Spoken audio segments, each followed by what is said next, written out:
আমি তোদের মতো ভাড়া করা গুন্ডা নই যে ভয় পেয়ে যাব। সিংহ, এসিপি বিক্রম সিংহ রায় আমার নাম। মৃত্যুকে আমি ভয় পাই না। মৃত্যু 6 মাস ধরে আমায় খুঁজে বেড়াচ্ছে, আর আমি 6 মাস ধরে তোদেরকে খুঁজে বেড়াচ্ছি। তোদের মতো পাপীদের এই পৃথিবী থেকে না সরানো অবধি ভয়েও আমায় ভয় পেয়ে আমার কাছ থেকে পালিয়ে যাবে। এবার আমি তোদেরকে দেখাবো মৃত্যু ভয় কাকে বলে। হ্যালো ফ্রেন্ডস, আমি অর্পণ। তো আজ ভিডিওটা খুবই ইন্টারেস্টিং একটা ভিডিও হতে চলেছে, তাই কেউ ভিডিওটা স্কিপ না করে প্রথম থেকে শেষ অবধি দেখতে থাকো বন্ধুরা। তো বেসিক্যালি একটা বুমবাদার ডায়লগ দিয়ে, একটা গরমা গরম চরম একটা অ্যাকশন সিনেমা বিক্রম সিংহ ডায়লগ দিয়ে আজকে ভিডিওটা আমি স্টার্ট করলাম। তার অনেকগুলি কারণ রয়েছে, অনেকগুলি রিজন কিন্তু রয়েছে। সবথেকে বড় কথা, আমার অনেক প্রিয় সাবস্ক্রাইবার বন্ধুরা বলেছে যে দাদা অর্পণ দা, তুমি প্লিজ বুম্বাদাকে রিকোয়েস্ট করো বা একটা এরকম ভিডিও বানাও মাসালাদার, যেখানে বুম্বাদা বিক্রম সিংহের একটা যদি সিকুয়েল টাইপের কিছু আনতে পারেন, বা বিক্রম সিংহের মতো যদি একটা ঝাঁ চকচকে একটা ধামাকেদার অ্যাকশন পাওয়ার প্যাক্ট সিনেমা, কমার্শিয়াল সিনেমা যদি বুম্বাদা উপহার দেয় সেই 2012 সালের মতো, তাহলে কেমন হয়। তার কারণ এই মুহূর্তে দাঁড়িয়ে বুম্বাদার যে ফিটনেস রয়েছে, বুম্বাদার উচিত প্রত্যেকটা বছর অন্তত একটা করে মাস কমার্শিয়াল অ্যাকশন সিনেমায় কিন্তু ফিরে আসা, একটা করে সিনেমা দর্শকদেরকে উপহার দেয়া, তার ফ্যান্সদের জন্য একটি করে অ্যাকশন সিনেমা কিন্তু করা। এটা কিন্তু পার্সোনাল সমস্ত দর্শকদের, বুম্বাদার যারা কোটি কোটি ফ্যান্স রয়েছে তাদের কিন্তু এটা বক্তব্য। তো সেটাই আমি তোমাদের কাছে তুলে ধরছি। সালটা ছিল 2012 সাল। তোমরা সবাই জানো যে 2010-এর পর থেকে বুম্বাদা অ্যাকচুয়ালি একটু অন্য ধারার সিনেমার দিক দিয়ে কামব্যাক করেছিল, নতুন একটা ইনিংস শুরু করেছিল। 2010-এ অটোগ্রাফ সৃজিত মুখার্জির সাথে ফার্স্ট কোলাবোরেশন করেছিল বুম্বাদা। দেন 2011 সালে সৃজিত মুখার্জির সাথে বুম্বাদার আরও একটি মাস্টার ক্লাস ছবি, থ্রিলার সিনেমা, যে থ্রিলারের নাম ওয়ান অ্যান্ড অনলি 22 শ্রাবণ।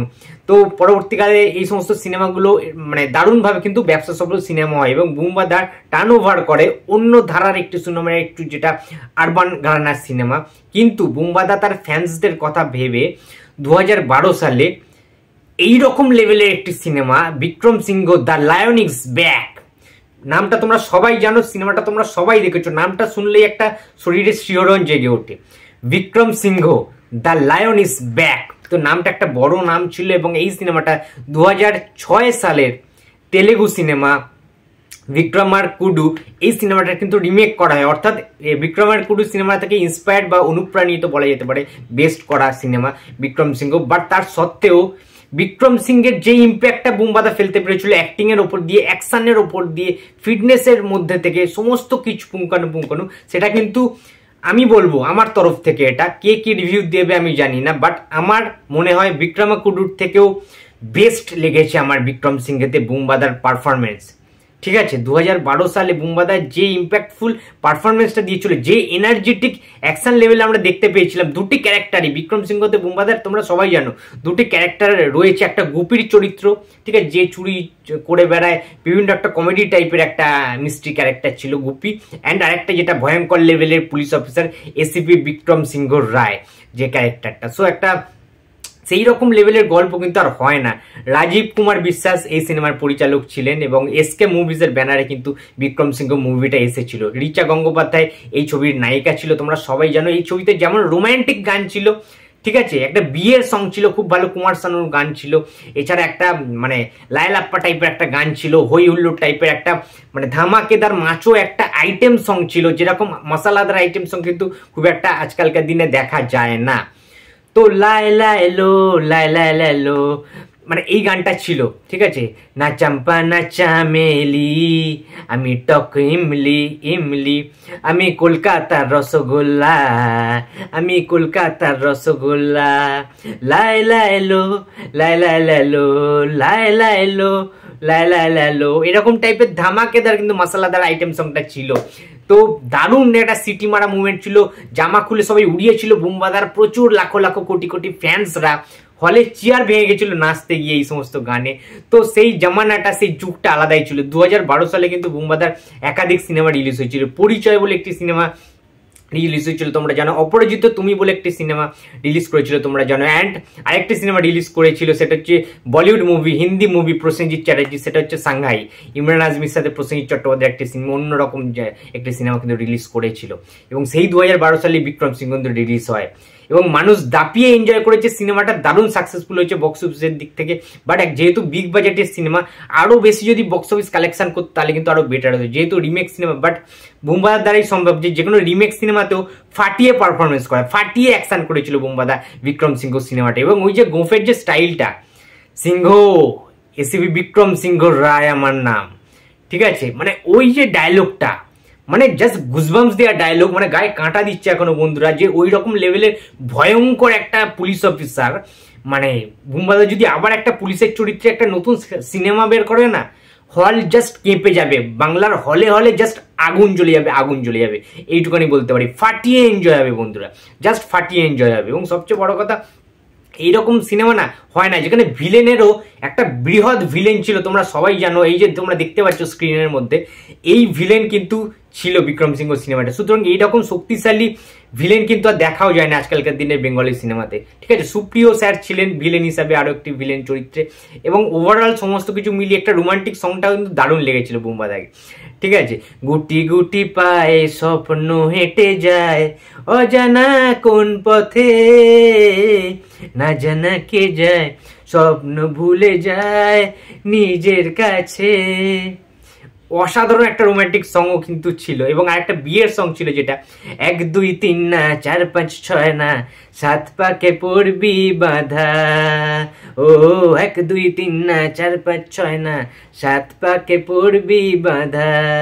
তো এই সংটাও ছিল, দারুণ দারুণ কিছু কিন্তু সং ছিল যেগুলো প্রত্যেকটা সুপারহিট ছিল। এবং ধুম মিউজিক চ্যানেলে তখন বিক্রম সিংহের প্রত্যেকটা গান কিন্তু দিত, ট্রেলারটা দেখানো হতো। তো ধুম মিউজিক এবং সঙ্গীত বাংলা দাপিয়ে কিন্তু বিভিন্ন বাংলা ছবির প্রচার করতো সেই টাইমে।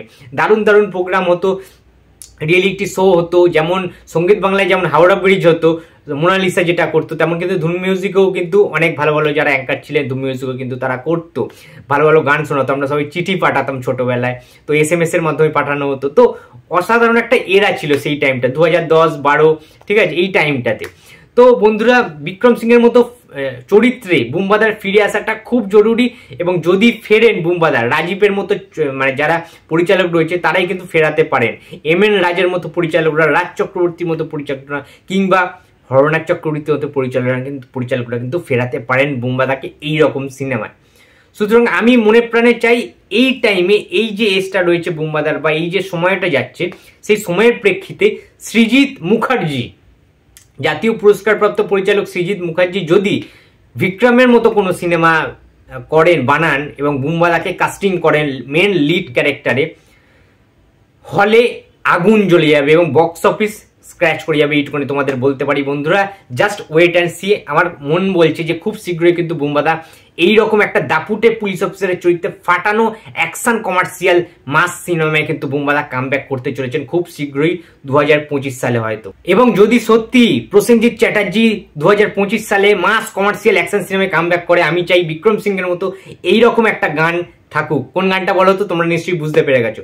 ধিন তাক তাক চিকা চিকা ধিন তাক তাক না, ধিন তাক তাক চিকা চিকা ধিন তাক তাক না, উল্টে দেবো সব পাল্টে দেবো, সুযোগ পেলে মাল সাল্টে দেবো, বুঝলে, উল্টে দেবো সব পাল্টে দেবো, সুযোগ পেলে মাল সাল্টে দেবো, নাচ না জানলে উঠোনের কি বাদোস, দুনিয়ার দাদাকে লাগছে আঙুল চোষ, अपना को सपना जानी, धिन तक तक चिका चिका धिन तक तक ना, धिन तक तक चिका चिका धिन तक तक ना।